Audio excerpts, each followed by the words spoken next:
அப்படின்னு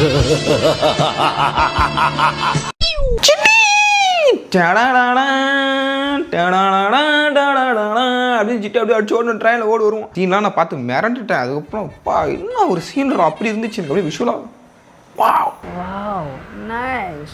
Few days back Jio Hotstarல தி wild ரோபாட்னு ஒரு movie நல்லா இருந்துச்சு. அது ஒரு அனிமேஷன் மூவி தான். அது பார்த்து முடிச்சுட்டு நான் என்ன பண்ணேன், எனக்கு மனசுக்கு ரொம்ப வேண்டப்பட்ட ஒருத்தர்கிட்ட வந்து ஃபோன் பேசிட்டு இருக்கும்போது சடன்லி நாங்கள் வந்து அப்படியே எந்திரன் டாபிக் போயிட்டோம். ஏன்னா தி வைல்ட் ரோபாட்டும் ரோபாட் மூவி, எந்திரனும் ரோபாட் மூவி. அப்படியே டாக் மணிக்கணக்கில் போயிட்டு இருக்கும்போது திடுத்துப்புன்னு நாங்கள் வந்து கொஞ்சம் ஒரு கற்பனை உலகத்தில் போயிட்டு, ஒருவேளை நான் டைரக்டர் சங்கரா இருந்திருந்தா படத்தை எப்படி டைரக்ட் பண்ணியிருப்பேன். சப்போஸ் நானே அந்த கதைக்குள்ள எகிரி குதிச்சிட்டேன்னு வச்சுக்கோங்களேன், நான் தான் டாக்டர் வஷி.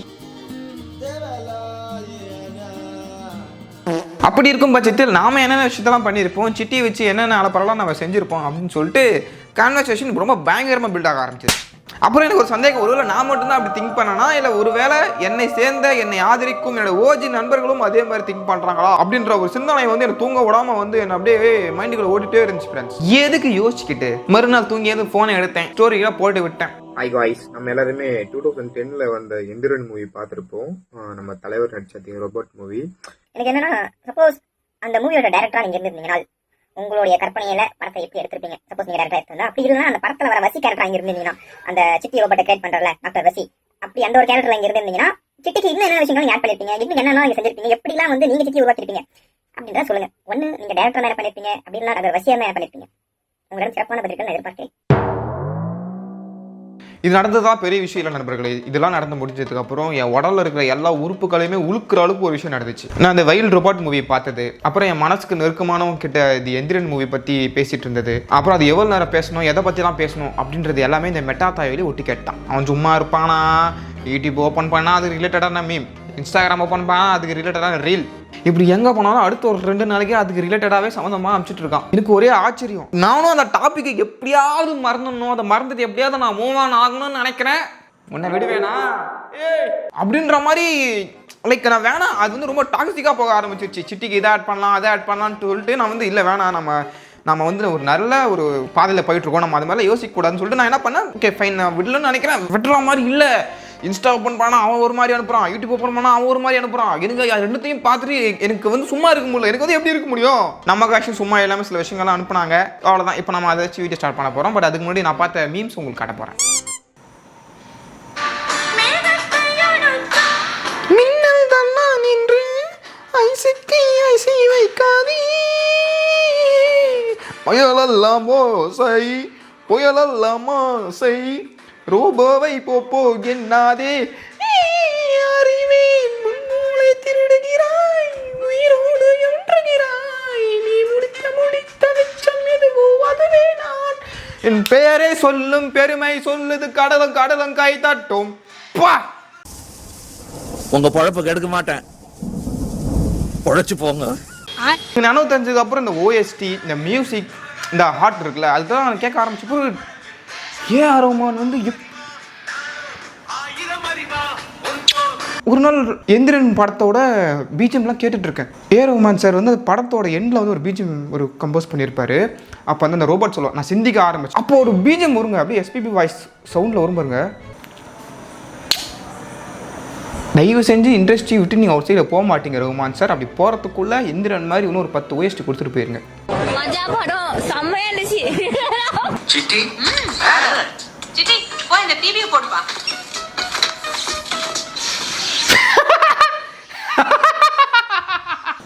என்னாச்சு சார்? நாகார்ஜுனாவா? டேய் என்ன அப்படி பண்ணுறீங்க? நாகார்ஜுனா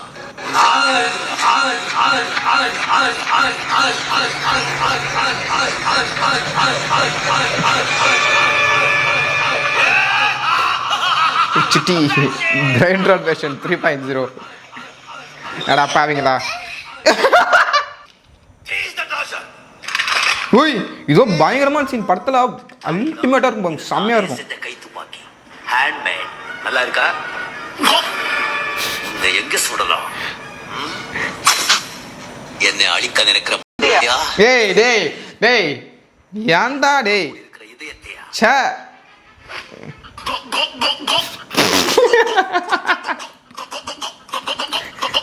என்னடா சவுண்ட் எஃபெக்ட் இது? தேவ்தாஸ் சார் நீங்க ஏன் இவனுக்கு பண்றீங்க?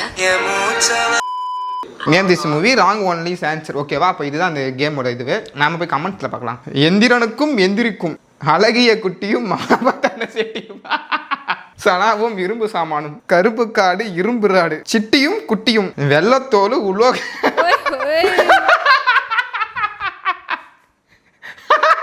பஞ்சு மேலே குஞ்சு ஆணி உலக அழகு. என்னடா எந்திரிக்காத எந்திரனுக்கு ரஜினி சம்சாரமும் இரும்பு மின்சாரமும். நான் பார்த்த மீம்ஸில் இதோட ரொம்ப அதிகமாக க்ரீனாக இருந்துச்சு. இப்போ நம்ம வந்து come to the topic. Bro, நான் சிட்டுக்கு அயன்மேன் பவர் கொடுத்துருப்பேன் ப்ரோ. இந்த கொஸ்டினை பிக் பண்ணுறதுக்கு மெயின் ரீசன் நான் அயன்மேன் ஃபேன், தீவிரமான ராபர்ட் டவுனி ஜூனியரோட ஃபேன். ஸோ அதனால தான் இந்த கொஸ்டினை நான் பிக் பண்ணேன். சிட்டுக்கு குஞ்சு கொடுத்துருப்பான்னா பாவம், சனாவை தூக்க மட்டும்தான் முடியுது. நீ இருக்கிற வரைக்கும் நாடு வல்லரசாவனு அண்ணன் நம்புறேன்டா. சிட்டி ரோபோட்டை நான் செஞ்சிருந்தேன்னா விவசாயம் பார்க்க சொல்வேன். சிங்கா பெண்ணே சந்தோஷமா, ரொம்ப சந்தோஷம். உங்களை மாதிரி பெண்கள் இந்த மாதிரியான விஷயங்கள் நிறைய பேர் சொல்லியிருக்கீங்க. இது மாதிரி யாருமே சொல்லலையா? லைக் நிறைய பேர் வந்து நான் வந்து மருத்துவம் பார்க்க அனுபவிப்பேன் அண்ணா, நான் வந்து இந்திய ராணுவத்திற்கு சிட்டியை அர்ப்பணிப்பேன் அண்ணா, அந்த மாதிரியான விஷயங்களையும் நான் சிட்டிக்கிட்ட ஆட் செய்வேன் அப்படின்னு நிறைய பேர் வந்து நிறைய நல்ல நல்ல கருத்துக்களையும் நாட்டுக்கு தேவையான நல்ல நல்ல விஷயங்களையும் சிட்டியில் நான் ஆட் பண்ணுவேன் அப்படின்ற மாதிரி நீங்கள் சொல்லியிருந்தீங்க. ஆனால் அதெல்லாம் எனக்கு வேணாம். எக்ஸ்ட்ரா ஒரு ஹீரோயின் போட்டிருப்பேன் சூப்பர் ஸ்டாருக்கு பதிலாக. தளபதி விஜய் தலைவர் தான், தளபதி தான். இதில் எந்த ஒரு மாற்று கருத்தும் கிடையாது. சிட்டி ரோபோட்டை மரணமாக செதுக்கியிருப்பேன். ஆனால் என்ன, சிட்டி கொஞ்சம் காஜா மாற்றிருக்கோம், அவ்வளோதான். நல்லவேளை நீங்கள் வசீகரனாக மாறலை, இல்லை இந்தியாவே கற்பழிச்சிருப்பீங்க. வரும் நான் வசியாக இருந்தால் சிட்டிக்கு ஒரு ஹியூமன்ஸ் மாதிரி எல்லா ஃபீலிங்ஸும் கொடுத்துருப்பேன் ப்ரோ. ஹேட்ஸ் ஆஃப் தலை வேற மாதிரி. சில பழமொழி, இது ஒரு 18+ காமெடி. கை அப்படின்ற ஒரு விஷயம் நம்ம சாப்பிட்றதை தாண்டி நிறைய விஷயத்துக்கு யூஸ் ஆகும்னு சொல்லிட்டு எப்போ வந்து மனுஷனுக்கு தெரிஞ்சிச்சோ அப்பயே வந்து அவன் நாசமாக போயிட்டான் அப்படின்ற மாதிரியான ஒரு நகைச்சுவை, வெறும் நகைச்சுவை, அவ்வளோதான். இந்த நகைச்சுவை உங்களுக்கு சிரிப்பு வராது, பட் யோசிச்சு பார்த்தீங்கன்னா மேபி அப்புறமா லேட்டாக சிரிப்பு வர சான்ஸ் இருக்குது. ஸோ அந்த மாதிரி அந்த சிட்டி ரோபோட் எப்போ அது ரோபோட்டுன்றதை தாண்டி எப்போ நமக்குள்ள ஒரு ஃபீலிங்ஸ், ஒரு சனா, ஒரு காதல் அப்படின்ற எப்போ பூக்க ஆரம்பிச்சிச்சோ கதை மயிரா போச்சு. ஆனால் யோசிச்சு பாருங்க, தலைமை எப்போ சிந்திக்க ஆரம்பிச்சோனோ ஒப்பமாவனே அப்பதான் கதை ஸ்டார்ட். பார்க்கறவனெல்லாம் வெட்டுவேன், தொடரவனெல்லாம் தூக்குவேன், சனா எனக்கு தான். சிட்டி ஒரு சிறப்பு அம்சத்தோட ரெடி பண்ணியிருப்பேன். அது இல்லைன்னு தானே சனாவை விட்டுட்டு வசியை தேடி போச்சு.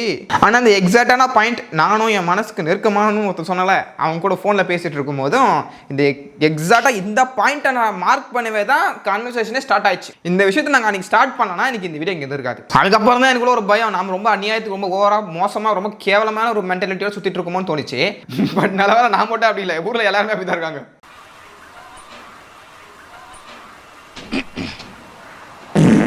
மீயாசிய வசி சிட்டிக்கு குட்டி போகிறதுக்கு முக்கியமான 2 பொருளை கொடுத்துருப்போம் ப்ரோ. இப்போ மௌன யோகேஷ் வாயா, நீ தான் வேணும், முன்னா ஏன் எதிர்பார்த்துட்டு இருக்க, வாயா வெளியே வாயா நீ. ஆனால் யோகேஷ் 2 பொருள் இல்லை 3 பொருள். நல்லா யோசிச்சு பாருங்க, 3 பொருள். முதல்ல சிட்டிக்கு பொண்ணு ரோபாட்டு செஞ்சு கொடுத்து அப்புறம் நானும் சானாவும் வசி என்னடா பண்ணுவான். அப்போது ஏன்டா சந்துரு ப்ரோ கொஞ்சம் ப்ராக்டிக்கலாக யோசிங்க, வசி என்ன பண்ணுவார்? ஆமால, நீங்க தான் வசி கேரக்டர்ல. சாரி, என்ன டீம் என்ன மேட்ச் தெரியாம பைத்துக்கிற. அதுக்கு பேய்களை பார்க்க வேண்டிய சிப் போட்டிருப்பேன். உங்களுக்கு வேலை செய்ய ஈஸியாக இருக்கும்.